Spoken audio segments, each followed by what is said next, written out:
జిల్లా మచిలీపట్నంలోని police training centre వద్ద ఉద్రిక్త పరిస్థితులు నెలకొన్నాయి. సమ్మె చేస్తున్న అంగన్వాడీలను పోలీస్ ట్రైనింగ్ సెంటర్లో అక్రమ నిర్బంధంపై ఆగ్రహం వ్యక్తం చేస్తున్నారు. పోలీసులకు అంగన్వాడీలకు మధ్య తోపులాట జరిగింది.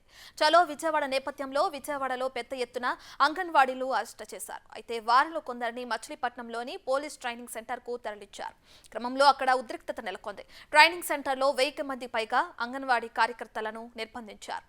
ఈ చర్యలను వ్యతిరేకిస్తూ పోలీస్ ట్రైనింగ్ సెంటర్ వద్ద సిపిఎం, సిఐటియు నేతలు నిరసనకు దిగారు. అంగన్వాడీ కార్యకర్తలను విడుదల చేయాలంటూ డిమాండ్ చేస్తున్నారు.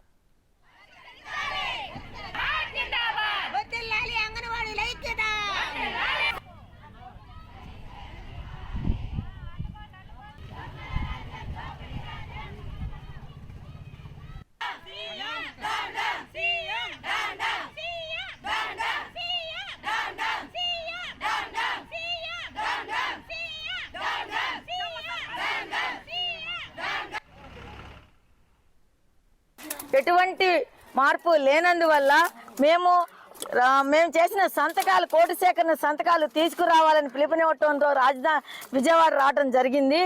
నీకు పరిపాలన చేయటం అంగన్వాడీ చేత కాకపోతే చెప్పు. అంగన్వాడీలు అంటే భయం అయితే అర్ధరాత్రి తెల్లవారుజామున 3 గంటలకి దీక్షలో ఉన్న వాళ్ళని, శిబిరంలో ఉన్న వాళ్ళని లైట్లు ఆర్పేసి చుట్టూ రౌండ్ అప్ చేసి మీడియాను కూడా లేకపోకుండా బస్సులని రౌండ్ పెట్టి నువ్వు ఎక్కించు రావటం.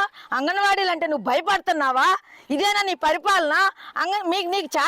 నీకు పరిపాలన చేయటం చేత కాకపోతే నువ్వు వదిలేసాయి.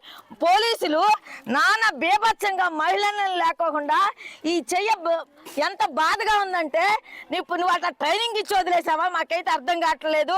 మేమేమో గొంతమ్మ కోరికలేమీ కోరలేదు.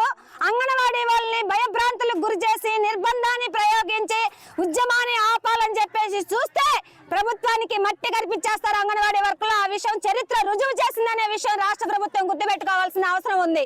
ఏం అడిగామని చెప్పేసి మేము అసాంఘిక శక్తుల్లోకి కనబడుతున్నామా? మా దగ్గర ఏమైనా బాంబులు ఉన్నాయా?